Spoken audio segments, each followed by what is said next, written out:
Our panel topic for today will be touching on themes on big data and artificial intelligence. So those are very common buzzwords. They've been all the rage this past decade, but what's the next step? And where will such tech lead us in the next 10 years? So we'll be engaging in a conversation with our panel speakers as they reveal how they chose their careers, their thoughts on current industry landscapes, and their expectations for AI and machine learning technologies for healthcare in years to come. So just a little bit more on our panel for today. We have Dr. Alessandro Cere.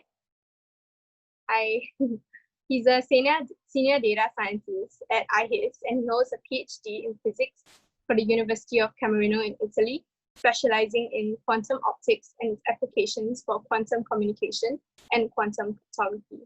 He continued his research career to be an expert in experimental study of atom and photon interaction, quantum memories, and experimentally exploring the limit of quantum correlations. As a researcher, he has published over 30 scientific articles in high-profile international scientific journals. It's very impressive.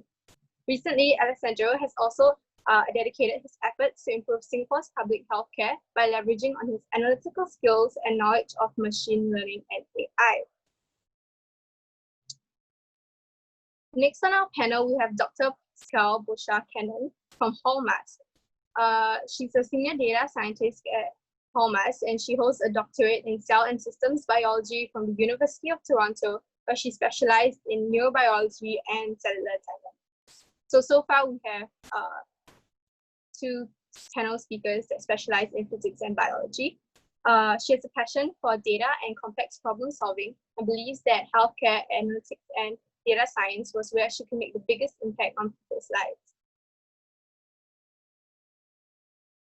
Next on our panel, we have Ms. Stella E. Suchin.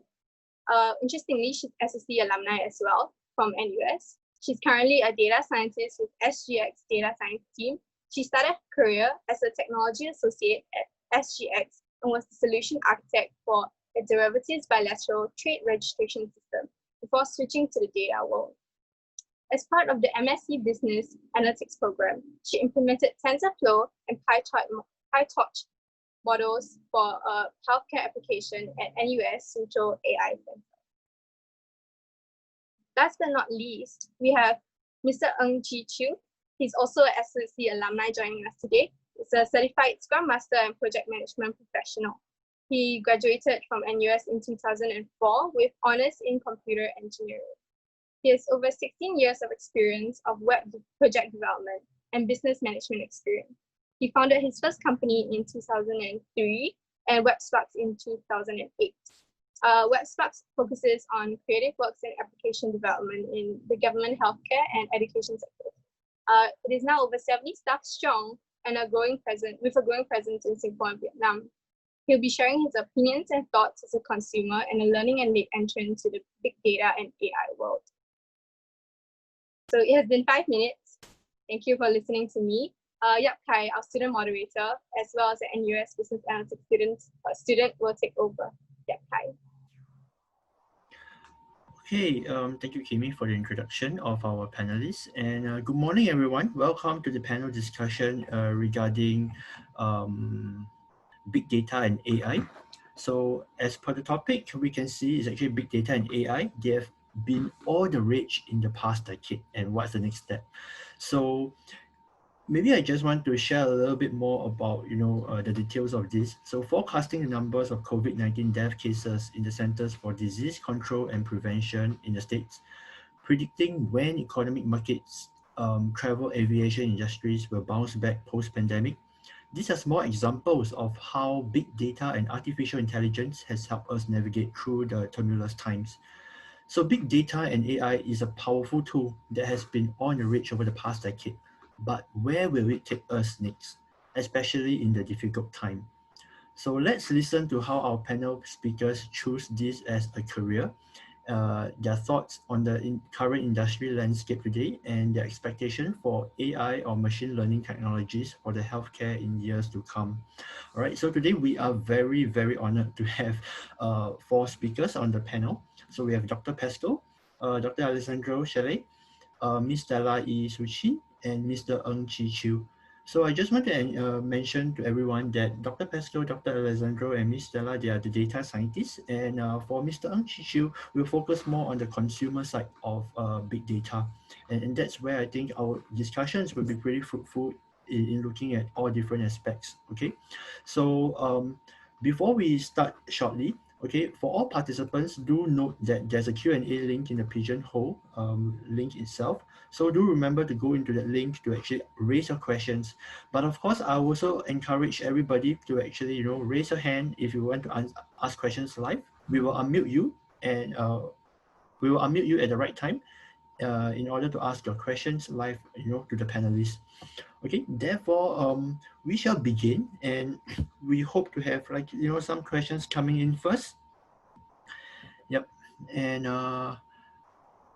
perhaps I will just start off with the first questions, and regarding this fact that to the panelists, what specifically got you interested in this domain of big data and AI? So perhaps we can have Dr. Pascal to share with us first. Okay, so hi everyone. So I think from my perspective, data science was definitely not a career that I had envisioned for myself. At the end of my PhD, I had kind of a short stint with transcriptomics, which are kind of big data for the biology world, and I got really excited into it.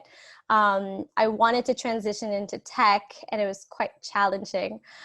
Data science seemed like something that I would be good at, mostly because I was trained for problem solving. So it's not necessarily the best description of why I was interested in data science, but it's more about the data, the problem solving, the challenges that you constantly have. Yeah. Thank you, Dr. Pascal, for sharing. And what about Dr. Alessandro? Would you like to share your points? Hi. Yeah, probably also for me, data science was not the first avenue that opened for me. I would say it was a process of always being very curious, and that led me first to study the fundamental of nature. That's why my background in physics. And something I realized I'm good at translating this very technical background that is necessary to understand things at a deeper level into something that can be relatable for people. And I found that this is the kind of skill that in data science also can make a lot of difference. So being able to take a very complex technical algorithm and all the process to get to that, converted that into a tool for the final user, for the customer. And realizing that this was a skill that could be broadly applied, and also the interest of doing something that was not only on atoms and photons, that is my original academic specialty, but something with an impact for society, especially healthcare. I think this is probably the most direct impact, led me to where I am. Okay, thank you, Dr. Alessandro, for your sharing. And maybe we can hear from Ms. Stella. Hello. Hi.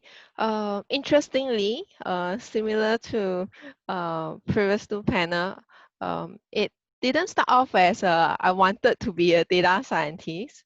Yeah, so I started my career as a technology associate, and then actually I was working towards a solution architect role. So because I enjoy designing and building applications which will bring value to people, so like creating something out of nothing and something that is useful. Then when SGX started the data science team, I was invited to join as one of the pioneers in the team. And that's where I realized the world of data is really amazing. And that's when I also decided that I want to pursue a data science career and thus do a master and switch track as well. One thing what attracts me to it is actually very interesting to see the how much data science has progressed over the years and how much potential is going to be in the future. So I believe in the future is something that in many parts of our life at work, it will actually augment a lot of things that we do. And it can also bring a lot of value to people. And the new world is you don't have to specify every single thing that you want the computer to do. So I think it's very fascinating. So I decided to come over. Yeah. All right, thank you, Ms. Stella, for sharing. I mean, indeed, for the three data scientists right here on the panel itself, yeah, they did not start off the career with, data science. I mean, it's not a primary school or secondary school kind of like, ambition, because, back then people would be thinking about, being a policeman, a fireman, or something that's more relevant in the society. So data science has not been a very, common thing that is heard within, students themselves. And that being said, can I have Mr. Mr. Ng Chichu to actually share in terms of the consumer perspective, like how we consumers actually got interested in this domain as well. I mean, how does it affect us? Okay, so thank you. So I'm very glad my three panelists didn't start off data science as a first interest or first career. Just for me, as I run the company, as I run websites, basically we build portals, we build websites, we are also into the e-commerce world. So it evolved as a need in terms of what my customers want, what my partners want. So it is to bring more value to the customer by understanding how the end consumers actually consume the content on our website and how people actually purchases items on the e-commerce website. So, and also in terms of how I can structure my website to be better. So we make use of tools, etc. for A/B testing. We make use of certain, like say for example, Google Analytics or other analytical tools to actually understand the consumer behavior. So from this, it leads us and my team to actually take a deeper look at the data in which is being produced when the users or the end consumers interact with the portals that we build. Yeah, so that actually leads me to actually trying to understand more about in terms of big data and maybe also towards the field of artificial intelligence, where maybe chatbots, etc., can help to actually drive or to reduce the support that the website needs to give, etc. Yeah. Okay, thank you, Mr. Ang, for your sharing in terms of the consumer perspective. And perhaps, okay, right now in the Q&A section, we do have a few questions that are being shared in the Q&A. So I think the first question a participant asked, how is data science actually useful to normal people? Would anyone in the panelists would like to take this question?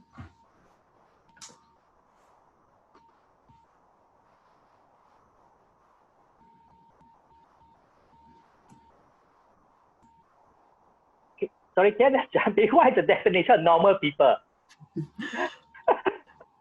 Well, yeah. I think the question will have to be more specific. But when it comes to normal people, I believe we are saying in terms of again, I think consumer perspective lah.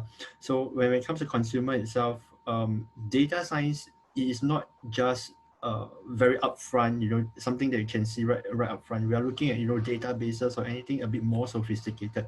But how is it related to say in retail? Yep, Dr. Pesco. To answer this question, so I think we're three data scientists on this panel. I think all three of us probably work on very different aspects of data science, even though it's in healthcare or the government, it's very different. So data science goes from analytics. So anything that has to do with analytics or insights, you can really bring a lot to a business by telling them what is happening, in their massive amount of data.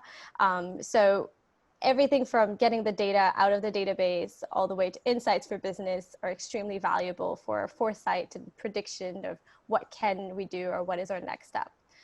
For us at Hallmusk, we actually work more in the model development for clinicians or for pharma clinical trials.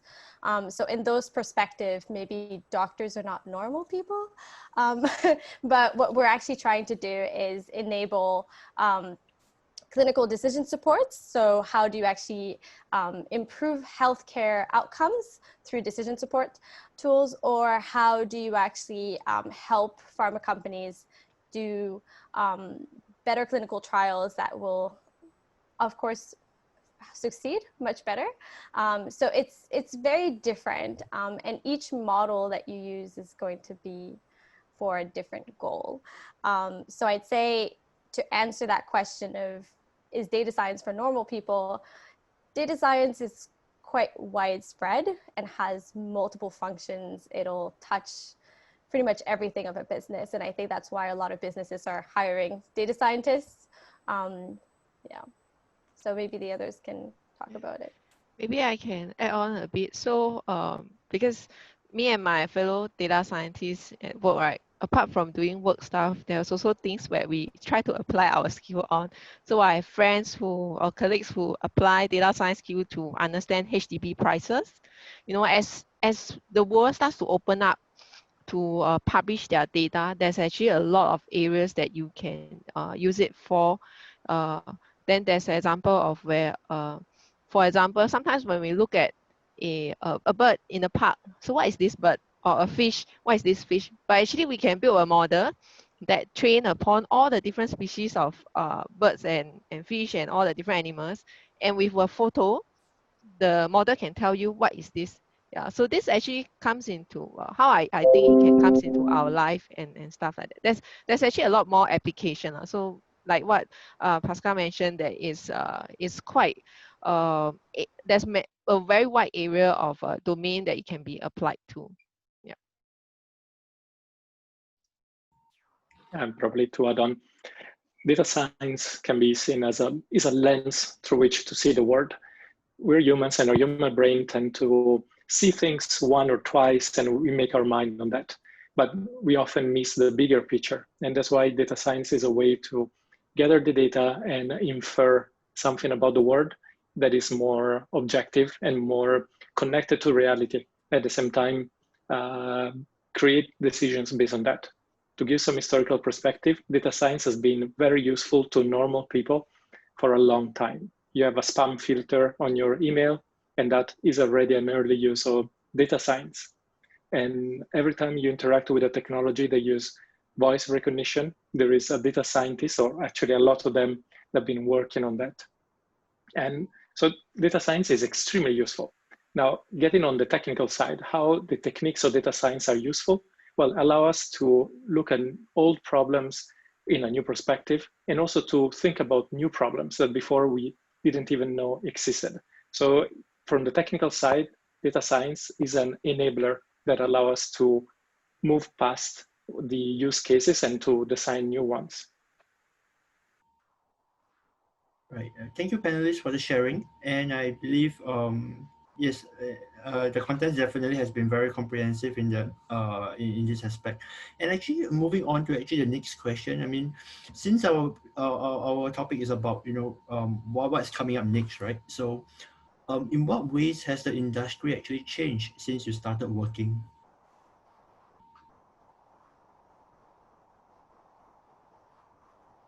Yeah. Probably I will continue with this. I think the first thing that changed dramatically is the availability of tools. When I start playing with data science tools, there was definitely the need. They were very, I would call them primitive tools. That means there were some bits and pieces of codes. There were some proprietary algorithms that were pretty expensive to access. And setting up a data science model was very time consuming. While now there is an explosion on ready-made tools, plugins that allows to very quickly scale a problem or try a lot of different avenues. This is definitely the biggest change. The second thing is scale. Data science problem had, in a sense, a diverging trajectory. The increase in size with availability of data, and then we come into the big data part. But at the same time, there's been a lot of efforts in how we can use data science with problems where the amount of data is relatively limited. Things, for example, with transfer learning, that probably some in the audience will be familiar with. So the fact that before data science was, you just need enough data, but not too much because you cannot fit it into your machine. Now instead we have this extreme range where data science is very good for big data and how to deal with that, but also how we can solve small scale problems relying on all that has already been done. Right. Thank you, Dr. Alessandro.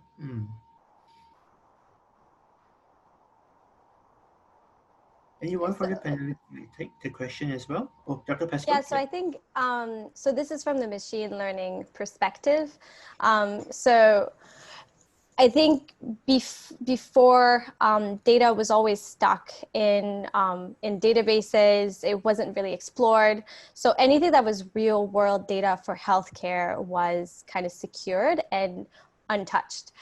So making any prediction model on patient outcomes or understanding the population was mostly done in clinic or on very small data sets. So I think nowadays what is happening is that the data is being consolidated, it's being cleaned for machine learning and for the purposes of that with data scientists. So it makes it that we can have a better view of what is happening in the real world for patients rather in very and highly controlled data sets. So from the exploration of data science, like we have a lot of tools now and they're ready-made. So within a week, you can run models if the data is nice. But on the other hand is that companies are being, or government bodies are being way more driven into giving the access to the data de-identified and secured, which makes it really great for data scientists at this point to explore different modeling or different predictions or whatever questions we have. Yeah. And I think from a mindset perspective, I also observe that in the finance world, the mindset starts to change as well. So in recent years, we noticed that there's a lot of focus or emphasis on using data or data science in the work. So it's a top-down thingy. So like for some banks, some big local banks, that you all might know, the direction is always they need to use analytics or something in their work. Even for where I came from SGX, we also moving from, because in finance world there's a lot of things that we rely on expertise and experience, but recent years we also move towards more data-backed decision and data-backed analysis. So it's no longer purely based on purely somebody's expertise and experience. But of course, that is still very important. So we need to combine both the data and the experience and knowledge from the product managers or some experts in the domain. Yeah, so I would say it's a mindset shift. And also I start to realize that a lot of my colleagues, even if they are not data scientists, they read up about data science, they read up about AI, machine learning. So the conversation over time become a little bit easier.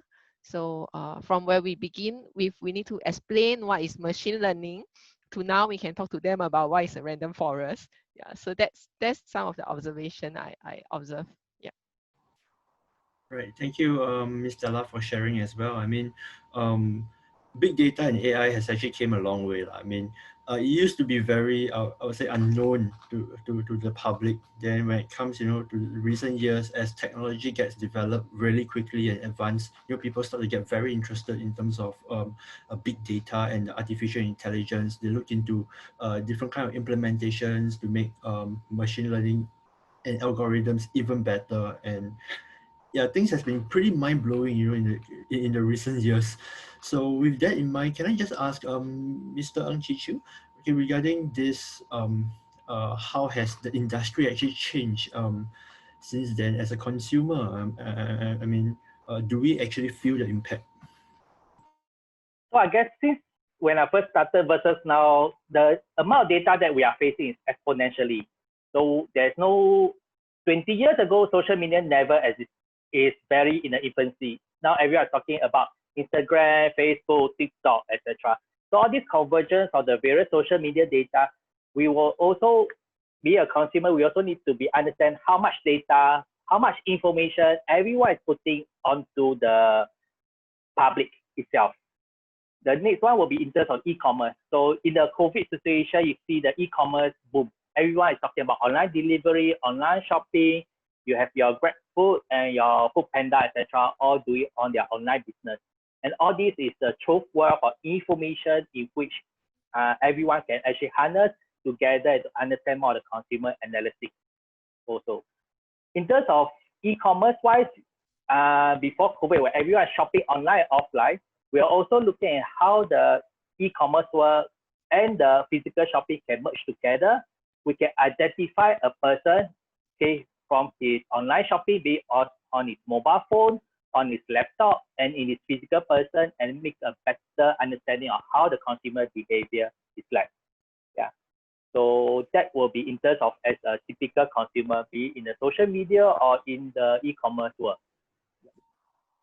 All right, thank you, Mr. Ang, for sharing in terms of the consumer perspective. And right now, as the Q&A questions are piling up, we do have people asking a few specific ones, and maybe I will just quickly go through one of these questions. So someone asked, as a participant who is interested to specialize in artificial intelligence, AI, in the future, is finding a mentor to guide him or her important? Yeah. So, I mean, any panelists would like to share this view?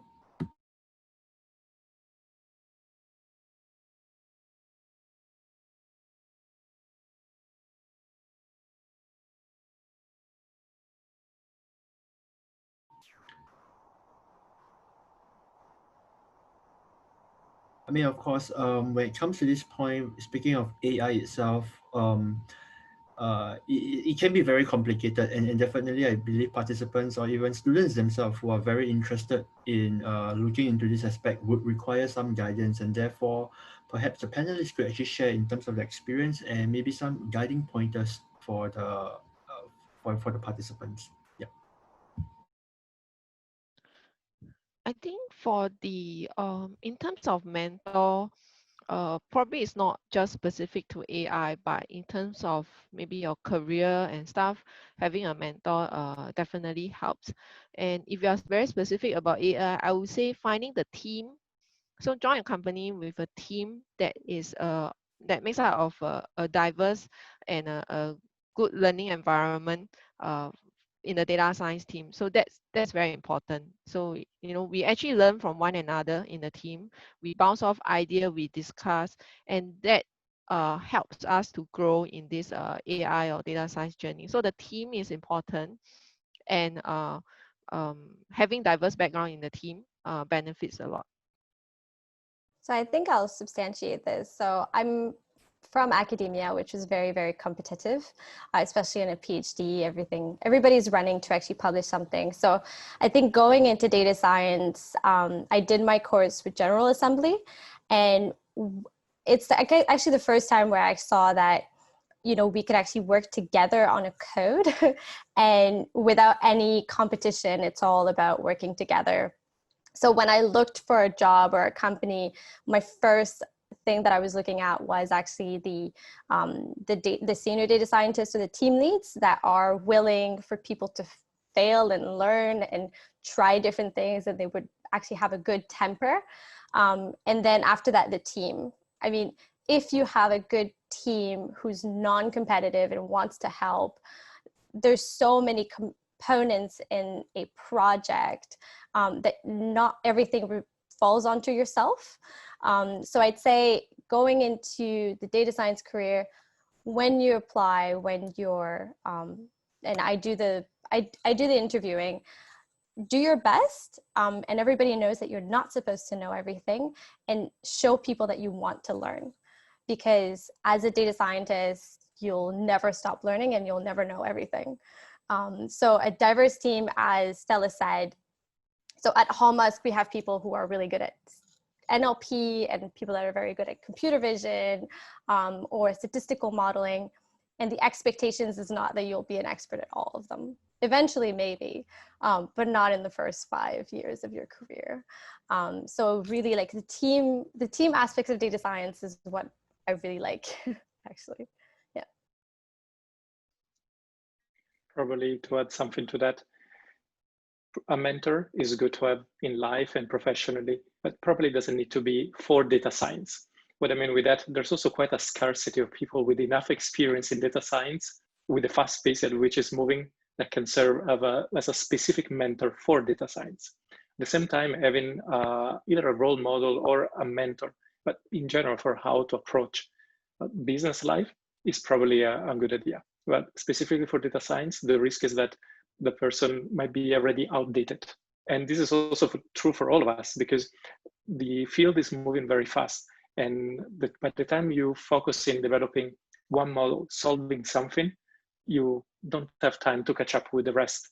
And especially that's why we also rely, at least in ACE, one of the things that we look for when we hire people in data science, we want people that can help us get the new things with us, because they have the time, they have the curiosity, they have the bandwidth and the flexibility to explore. While instead, for us that are a little bit older, we are so entrenched into what we have to do that sometimes we can lose sight of what is the next interesting things, and especially how to apply that on the technical side. So don't be stifled by, oh, I don't have a mentor, I don't know what to do.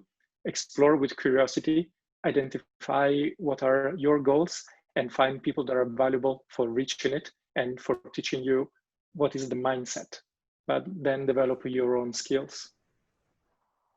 Right, thank you, Dr. Alessandro and Dr. Pascal and Ms. Stella for the sharing. In fact, just in for the Q&A, I think one participant actually directed a question to Dr. Alessandro. You mentioned that the industry is actually moving very fast. So how can participants, or rather students, actually prepare themselves for it? Well, I think flexibility and curiosity are good drives. And then a bit of humility. You will never know everything. There is so much, and very often when you see an excellent result that you can read on the archive or some publications, these people that spend years developing that very specific result. So don't expect that a single person could know everything and cover all the ground at that excellence level. I think that is a good approach to be aware of what is done out there, understand the broad principle, and decide what is worth understanding a bit more in details. There's also the other side, that is having a good background. For example, being good with mathematics, code, explanation, understanding how to translate those things is a very good background to be able to identify what is valuable and then what is worth investing money and time. And then assume you'll always be behind in a way, but you can decide to lead the field. So this is the opposite approach. Instead of trying to follow, decide what is worth investing your time and become a leader or a trailblazer in that specific problem or specific industry. Yeah, so I think I'll substantiate that by saying that in data science, and I think I say it a lot, is that we get people who are very good at coding, which is great. But if you really want to be a good data scientist, it's not about learning all the tools out there. It's about understanding the field that you're in and understanding the data. So I think the problematic that we often observe is that we have stakeholders such as business people, pharma people, healthcare individuals, and the data scientist has to integrate all of their opinions and idea and build something out of the data that is available. And it's a lot like this hackathon. You're given a data set that you don't necessarily know much about. How will you actually make the best out of it and derive insights? So the domain knowledge and the ability to quickly learn, how can I actually use this data? What does it mean? So for healthcare, it's a lot of understanding, you know, what is the perspective of a doctor and what would they want to see? Or how can I manipulate those data in order to derive insights? So it's not so much about all the skills because it's quite overwhelming. It's about when you have a problem, can you solve it with all the ideas of everyone around? Okay, thank you, Dr. Pascal, for the sharing as well. I mean, yeah, as much as right now we're in the topic of big data and AI itself, perhaps we are looking a lot of, looking at the present scenario, or rather the past challenges that are being faced. Of course, right now it's very difficult, or I would say it's a little bit challenging to move forth and really ask, what is going to happen in the next 10 years or so. But of course, it's something that we have to look into as well as something like a foresight that we have to look into, and that's where the next question may come into play. So before we move into specifically asking where do where do we think big data will be in 10 years? Perhaps we want to do, say, overview about what are the kind of biggest challenges, or rather biggest technical challenges that data scientists face in your field of work. So for in accordance to say the past 5 years or so, before we move on to the transitional of the next 10 years. So with that in mind, can I have maybe Miss Stella to give a sharing regarding what are the kind of biggest technical challenges that you have faced in your field of work recently?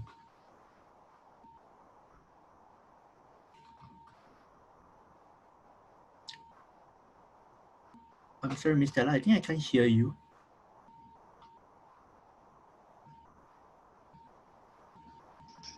The availability of the required data, or rather labeled data.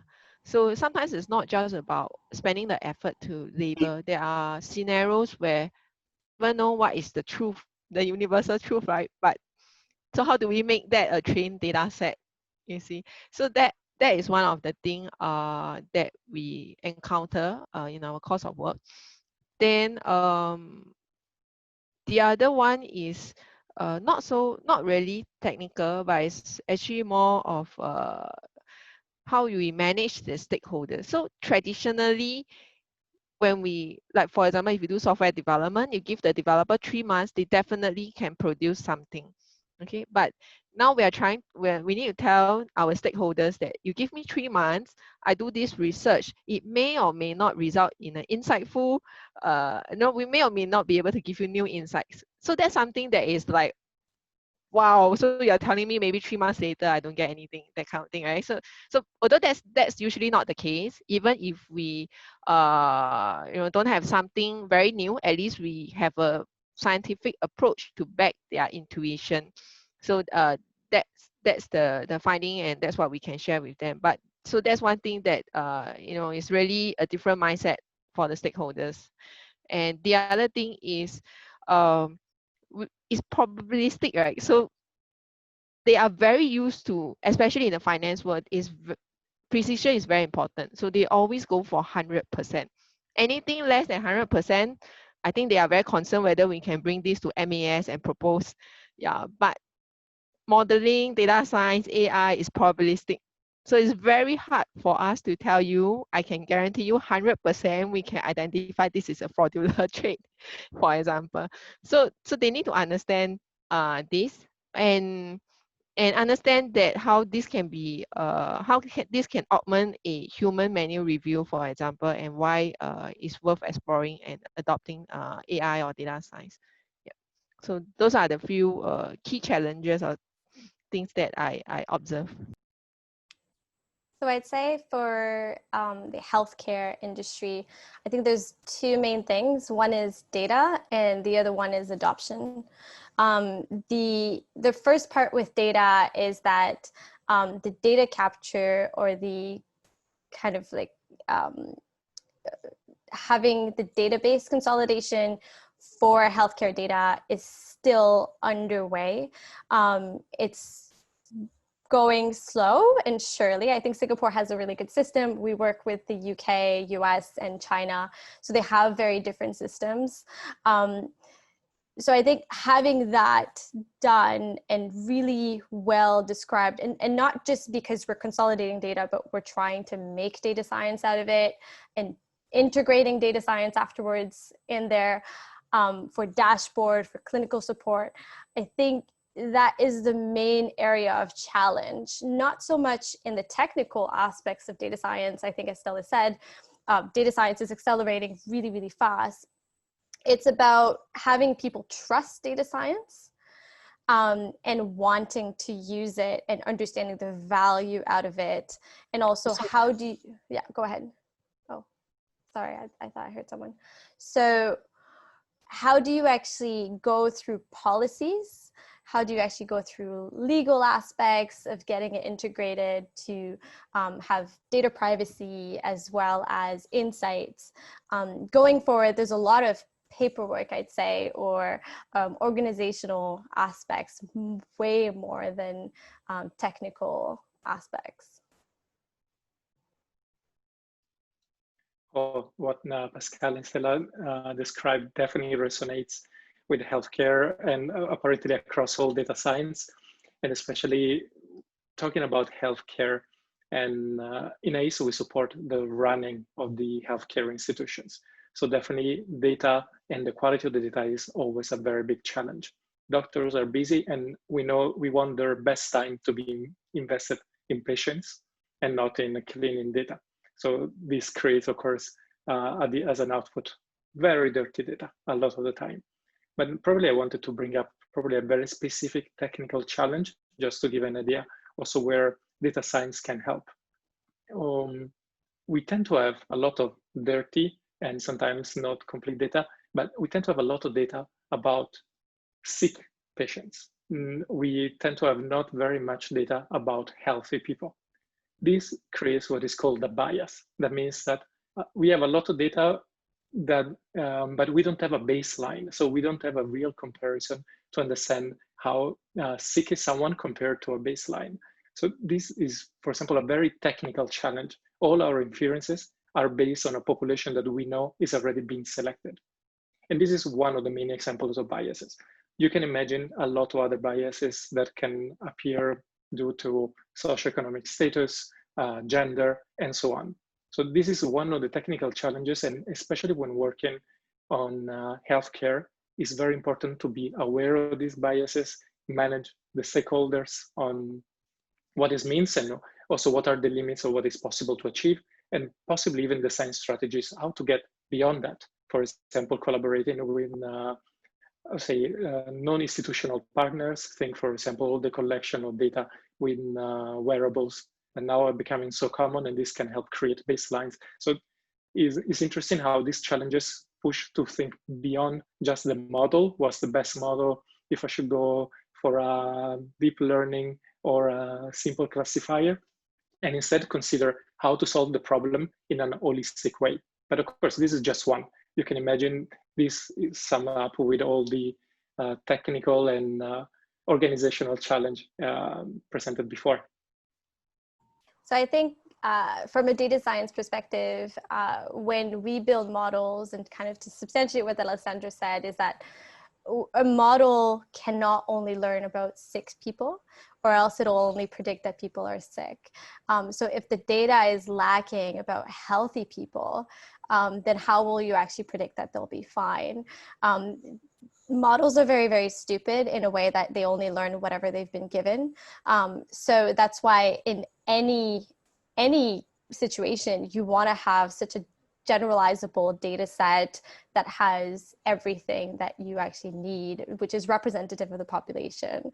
So I'm pretty sure for SGX, it's exactly the same thing. And it's worse, you need so many different scenarios in terms of predicting what will happen. So for a data scientist, if we're able to have more comprehensive data set, clean data sets, then we can give something that is good for use and representative. Right, thank you for the detailed sharing. I think it's very comprehensive to better understand, the kind of technical challenges that data scientists face in the real world, with all the complexity and issues, or even competition that everyone has been, facing in different companies. So it comes to the point also to ask Mr. Ng, as a consumer perspective, like, is there something that is still lacking that from big data and AI that we haven't seen as a consumer yet, and something to look forward to the future?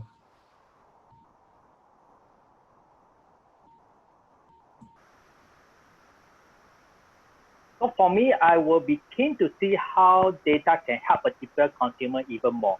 Now, I will say that our consumption in the physical store differs a lot from, or doesn't sync with what we are doing on the online store. So when we talk about e-commerce, maybe upcoming the Mooncake Festival, for example. So in the past, it's all about visiting a physical store. So how much of the data in which we produce in the physical world can actually be augmented together with e-commerce world, etc. Yeah. So furthermore, I don't have any fixed idea at the moment. Let me think through on that as a typical consumer first. Yeah. Of course, definitely. In fact, later on, we'll be focusing on one question will be, what do we think big data will be in the upcoming one decade, 10 years. So it's perhaps something to look forward to, and something for us to think about in the coming time. So I think in the FAQ itself, we do have a couple of questions that are being raised. Like for instance, perhaps this could be directed to Dr. Pascal. So some says that the collection of data breaches our privacy. So like how China is using facial recognition technology. So any thoughts about that? And where do we draw the line as those who collect and analyze big data? Like for instance, business owners. Okay, so, okay, this is like a very, I don't want to say it, but I'll do. So when it comes to different countries, so we work with US companies, we work with European companies, Singaporean companies, China companies. When it comes to China, the idea of privacy is very different from the US, I would say, without making a very bold statement. So their idea of what they consider being private, it's still in the same parameters of de-identification, not being able to trace people. When it comes to facial recognition, we don't work into that, so I can't say anything. What we work on is free text. So in mental health, a lot of the times, they will make a text about how you are feeling, and they will put information about your name, your location, your significant others, etc. So what we do is that we work with the free text, we de-identify it, remove the information, and then we build algorithms on your mental state according to what the doctor has done. So for us, we do abide by all the laws for healthcare data sets. They're very, very strict. So no matter which country we work in, we abide by those. When it comes to facial recognition, when you're building a model that doesn't really care for the face, right, and it takes care of the food or the information that's inside, de-identification is not a worry unless we actually release the data. So again, we have to abide by the laws of how to actually secure people's personal information. So I'm not sure if I'm going through many rounds to answer this because I don't want to make bold statements, especially for China, on how to do it. It's all about abiding by the laws that are international for healthcare privacy. And every company has to abide by that. So these things of, well, data scientists are going to know everything about me. Data scientists are not allowed to see personal data. Everything that we see is de-identified. Data engineers are the one who actually take care of that. So maybe I'm absolving data scientists here. It's our responsibility to say if we do see it. Yeah. Maybe IHIS would be better for this because they do deal with way more identified information than HOMOS does. Well, okay, probably then. First of all, data scientists in IHIS also don't work with identifiable data. So we always try to get a very clear line where the clear data is necessary for operation purposes. So when it's necessary because working for the institutions, there is a lot of necessities, operational necessities. That means if we have a model to identify specific problems, and this model needs to be used, at the end of the day, it needs to be reconciled. But when developing the model, when operationalizing that, we take care of not working with identifiable data. But also probably I want to add something more. IHIS works within Singapore context, and we have strict regulation from the legal point of view. At the same time, on top of the legal point of view, there is also the understanding of what is identifiable, because also very often the legal approach is very descriptive and can miss a lot of things. But I mean, with that, for example, with healthcare data, one can get a sort of fingerprinting. There is a lot of factors that can identify a person, even without a face, even without a name. So this means that we are proactively, constantly identifying how we can reduce that. And I've seen often the conflict between, we could do much more if we had access to, or if we had a more complete profile of people, but then we also say, no, this is not how we want to do it. So this conflict is not only solved at the legal point, so what is the stricter application of the law, but also understanding how we are identifying, or sorry, how certain data could potentially lead to an identification that is not necessary, or probably that is not the balance between the value of the model and what it can do and the violation of the privacy is not worth it. I mean, the law are somehow a way to set where this balance lie, where is the compromise that is acceptable for the society and the individual. So this is a very fine balance, and definitely we want to be always on the safe side of that. We don't want to be the one that's pushing the moral and ethical boundary there. We want to be on the safe side of that. This, of course, comes also with the responsibility of being the responsible for also the data engineering backend of that. So this gives us the advantage that all these decisions somehow propagate upstream and downstream across that. And the data scientists are involved in that, exactly because, as I say, understanding what is a violation of the privacy is not only about identifying which features are clearly in compliance with the law, which one aren't. So it's a more complex and more layered process that happens behind the scene. It definitely affects the speed at which we want to work, but the extreme caution is necessary because we're dealing with something that is, we find it extremely sensitive, and is definitely one of the priorities for us. All right, thank you for sharing in terms of understanding a little bit more about data privacy and how much we can actually, or rather how we should value privacy in this aspect.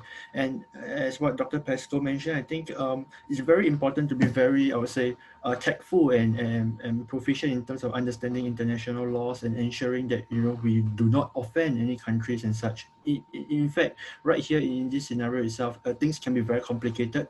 Different countries do have their, I would say, abiding laws and their ways and means of handling data as well. So we want to look into a more, I would say, open perspective and ensure that data privacy is properly secured in our home-based country. So I mean, thank you for the sharing in terms of this question. And perhaps there's actually one more question from the Q&A itself. A participant asked, have neural network-based approaches begun to gain adoption in applications in the healthcare domain in your in the company? So hang on, based approach. Okay. So just wondering if Dr. Pascal or even Ms. Stella would like to answer that question. So I think in our perspective, we use neural networks quite a lot because we do computer vision. So there's no other ways of doing computer vision if you're not going to use a CNN or any other of those. So we do adopt those. I think for healthcare, there's one kind of big debate, which is correlation versus causation. So we try to actually make models way more explainable if we are going to use neural networks, or we integrate kind of semi-mechanistic models to make it more explainable. So it's not so much of whether we adopted neural networks. Neural networks are amazing. It's just about if you're going to build one, can you get the insights out of it? That's probably the biggest aspect right now if companies are going to adopt deep learning. If it's not explainable and non-generalizable, then there's no way any companies would actually adopt it. So it's about, if you are going to develop a model, develop it for the purpose that it's used for. Don't go ahead and build a highly complex model if a logistic regression does very well, because you might as well just use a simpler model. So I think maybe the others can probably answer that if it's done within their companies. For us, it's about the problem that we're trying to achieve. and therefore this is the way we should just answer the question, neural network or not. Maybe I will just share what I observed also in recent 1 or 2 years. Not so much specific to finance or healthcare, but in general, there's been more and more emphasis on explainability of a model. So you will realize that, or you notice that there's in recent years, there's packages that are released to explain or to better explain a machine learning model and even a neural network model. Yeah, so that's my observation, and it's true. Like in a Kaggle competition, we go by accuracy, for example, but at work, right, it's not the highest accuracy is the model, is whether we can extract the insights, like what Dr. Pascal mentioned, and how we can explain it. Yeah, so model explainability becomes more and more important in recent years. Okay, thank you for sharing. In fact, yeah, neural networks and things like that. So these are like, the kind of different models or different techniques that participants can actually use in terms of modeling their data or doing prediction and such. So it actually comes to the point where neural networks can start to be a little bit more sophisticated. So perhaps this question is directed to Mr. Ang. Like, do you think if we humans are actually more dependent? Will become more dependent on AI in the future, and what are your thoughts about it?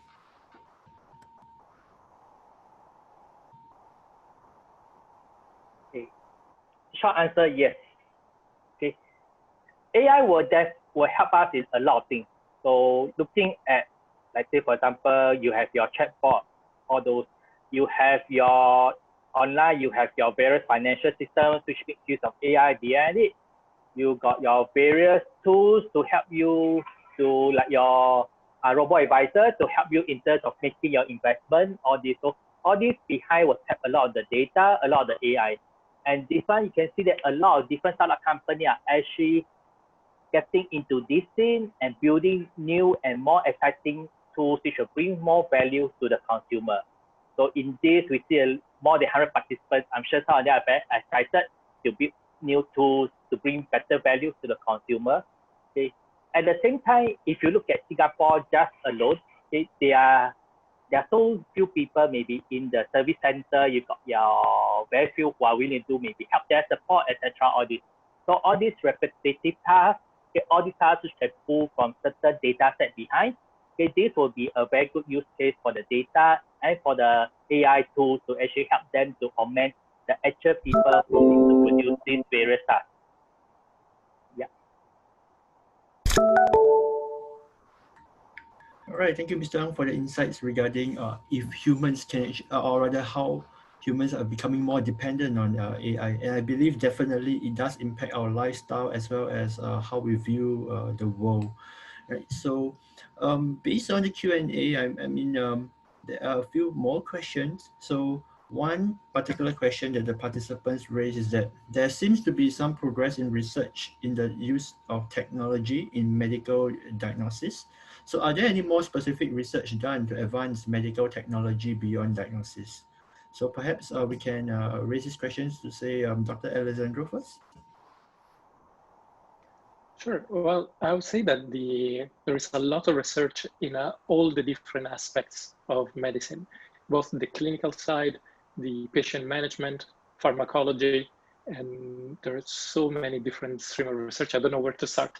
I mean, we can go from what they call personalized medicine. I would say the long-term idea is that if we know enough about the individual person and we know so much about their genetic background, their lifestyle, their current status, all the vitals, would be possible to design a therapy that is specifically designed for this very specific person at this point in time. So this is the long-term vision. And of course, there is a lot of different components that I need to come into that. Same for the patient management, how to optimize and make this more personal in the sense that not all patients are the same. There are differences from the clinical, but also on the lifestyle, cultural, ethical, and especially in Singapore, we see a lot of that where there is such a mix of cultures. And this is also something that probably is not considered medical research, but is part of the healthcare as a whole. So there are so many different streams. Diagnosis, also, they have a lot of different parts, because when a doctor comes to a diagnosis, usually it's a combination of a lot of different inputs. That could be from looking at the result of tests, visual tests, things of CT scans, radiography, auscultation, how many times the doctor actually listened to your heart. So there is so many different inputs, and each one is a different stream of research, but then needs to be combined into how to generate a diagnosis, how to verify it. And also probably something I want to make sure, very few people envision AI as a sole provider of a diagnosis of a healthcare. The idea is that AI can supplement, support, suggest, integrate. So these are all actions that can enhance the capabilities of the doctors, of the staff. So and all these different aspects, they're part of this research. So I would say that there is so much to choose from in terms of where to start or what to do, that there's no lack of research in that field. So I work in the dementia space, Alzheimer's disease. And what we found is that there are many models out there that are for diagnostics, and they perform at 99%, 98%. The problematic that happens a lot of the time is that papers are being published, which are performing very well, but they actually, again, don't represent the general population. The data is highly selected, it's cohort studies.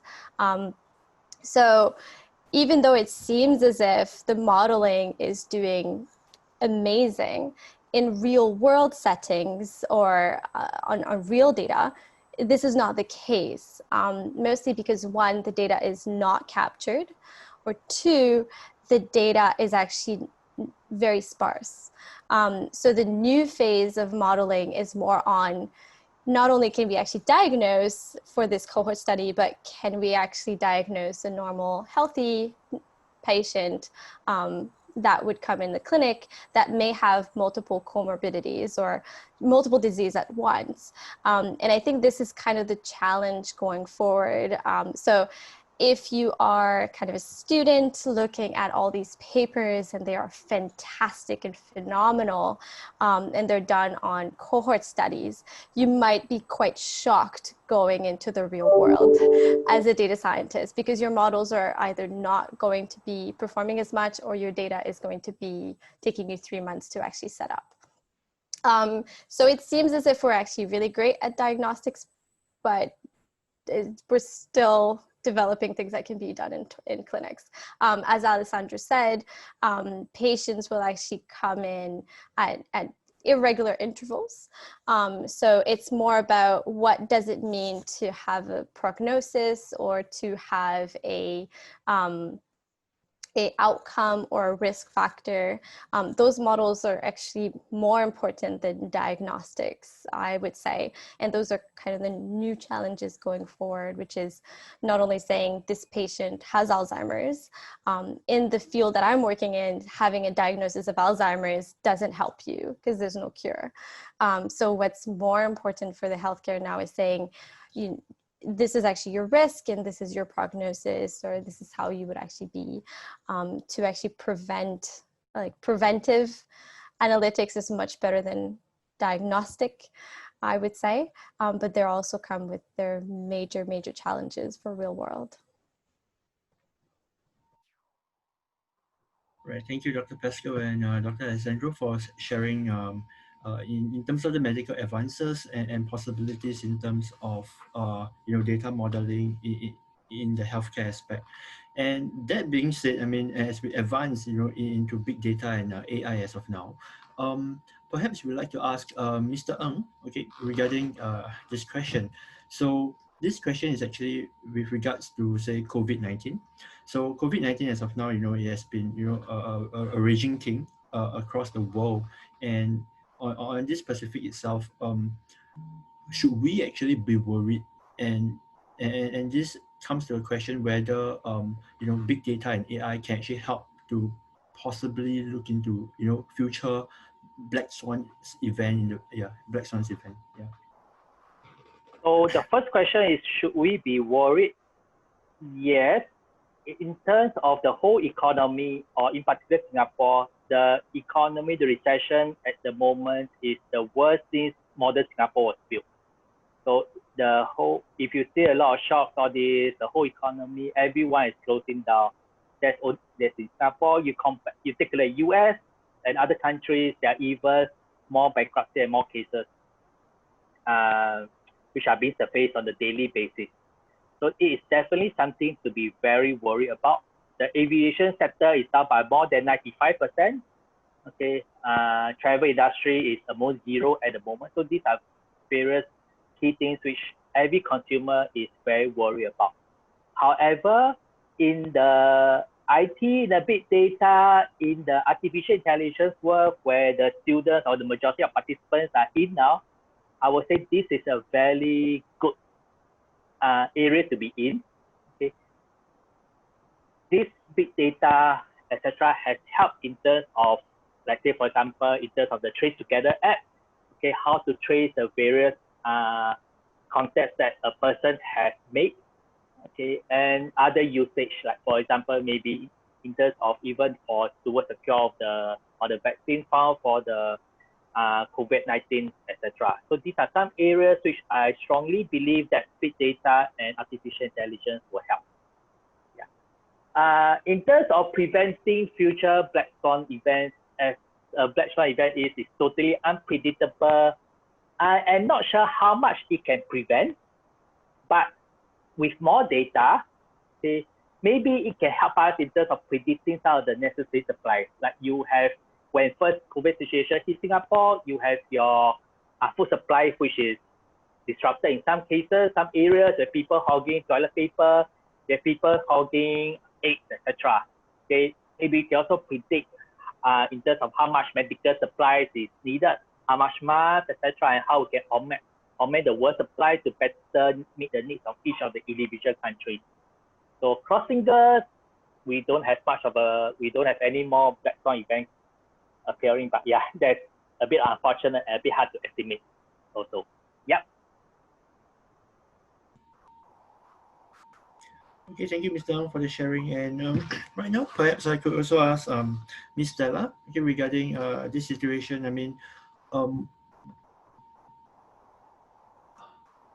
so yeah, back to almost the same question. I mean, is there any possibility that big data and AI could actually help identify future black swan events, and how accurate will it be in the near future?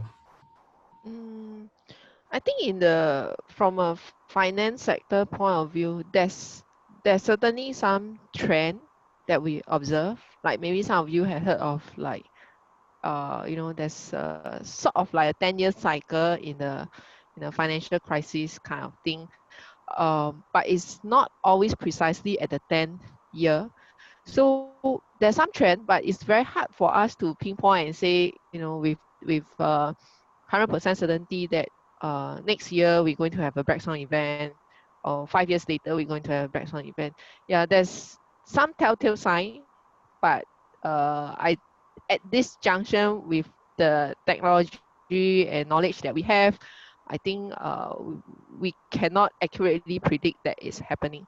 Then in terms of prevention, I don't think it's something that we can sort of prevent, because, for example, for COVID, it's not something that we can just say we prevent it with big data or AI.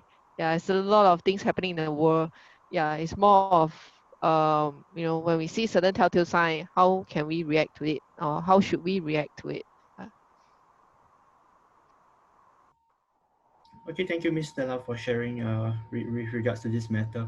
And of course, I mean, right now it's 11:40. We are coming to the end of this panel session, and perhaps we would like to pose one last question regarding to all the panelists. So now we drive back to the main topic itself. Where do we think big data will be in 10 years?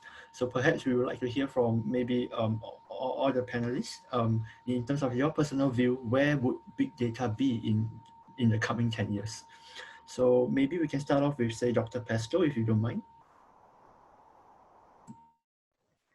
Okay, so I only have about a year and a half experience in data science. So in terms of where are we going to be in, my perspective is more about it's rapidly advancing. So I don't fear that we're going to lack tools. Things are going to become more automated, simplified, and ready to use.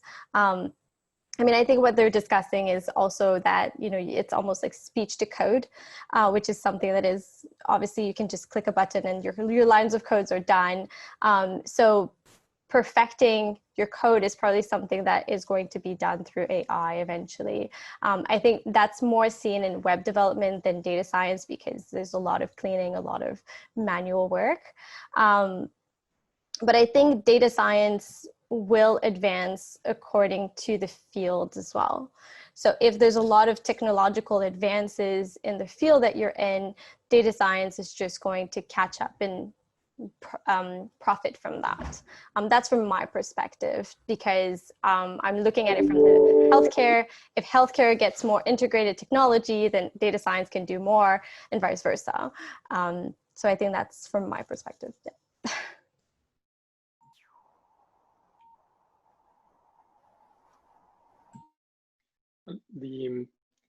I think that with a question of where big data is going to be, probably the best answer ever right now is going to be in your pockets. Let me elaborate a bit on that.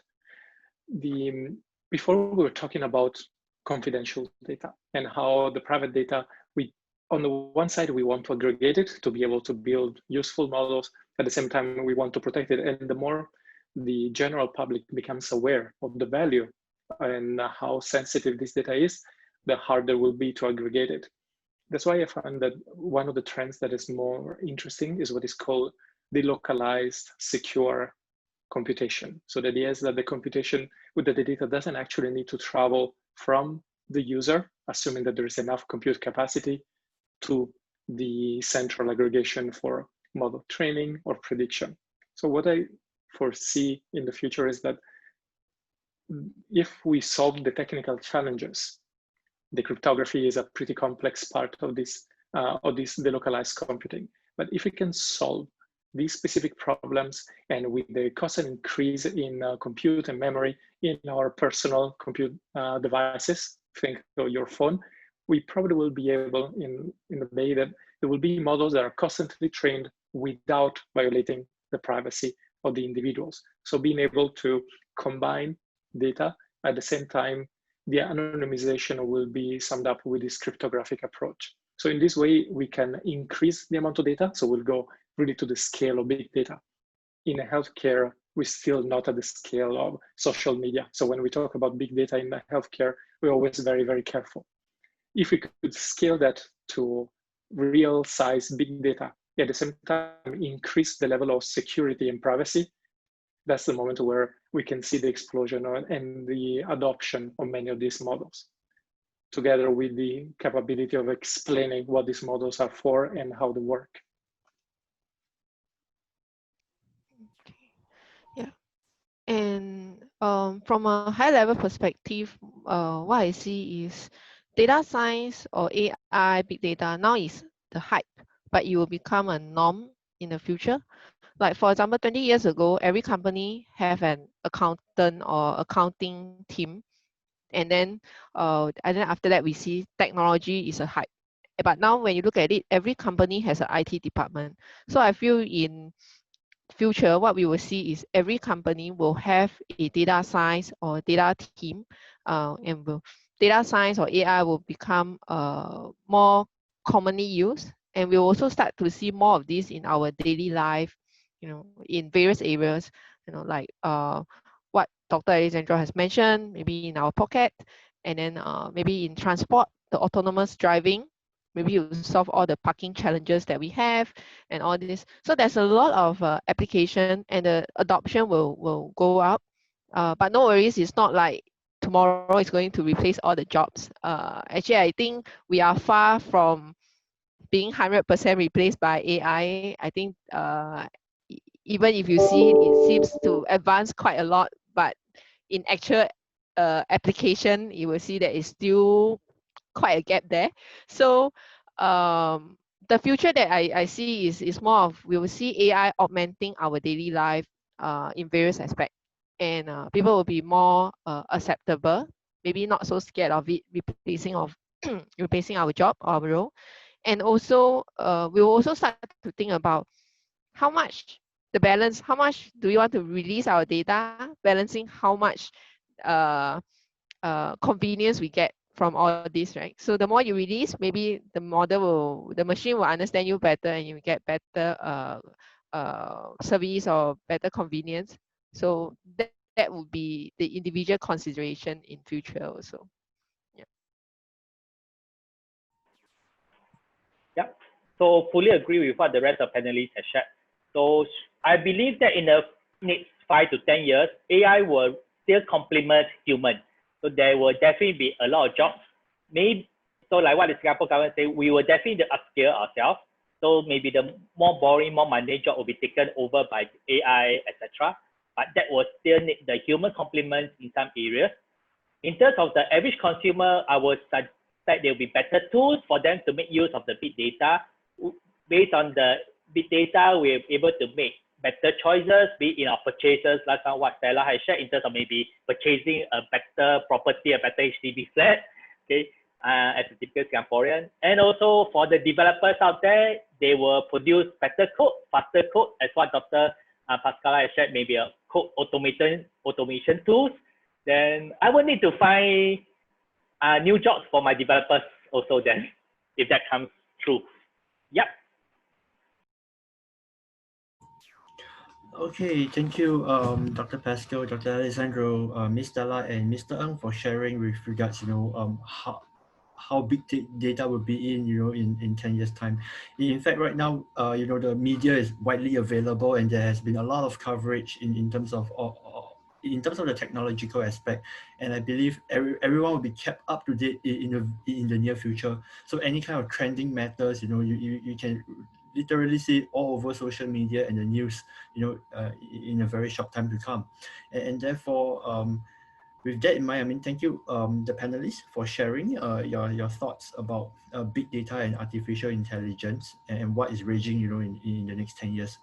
With the complexity in mind, we hope that all participants today will actually grab some insights, regarding big data and artificial intelligence. And we hope that this session actually serves as a motivation for you to embrace and appreciate data analytics, and definitely, bringing back this sharing and insights back to your problem statement, and see how you can better enhance your findings and look in the perspective as a so-called future or aspiring data analyst.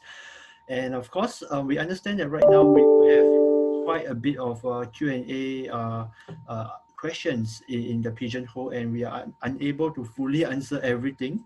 However, we hope that most of the questions has been answered satisfactorily, and the organizing committee will be compiling these questions. So any questions that are still left unanswered, we will try our best to engage our panelists to further look into it and perhaps reply you through emails and such. And another thing to take note is that for participants, if you do have any questions, remember to contact the helpline as we indicated in the presentation slides. It will be sent to you later as well. So do connect with us at lifehack@nuscomputing.com, as well as the Telegram channel and the live forum. So with that in mind, I would like to thank Dr. Pascal, Dr. Alessandro, Ms. Stella, and Mr. Ng Chi-Chiu for the panel session. We really, really thank you, and we are very honored to have you on board. Okay, with that, we come to the end of our panel discussion. Thank you everyone for participating, and we will see you very soon. Right? Thank you.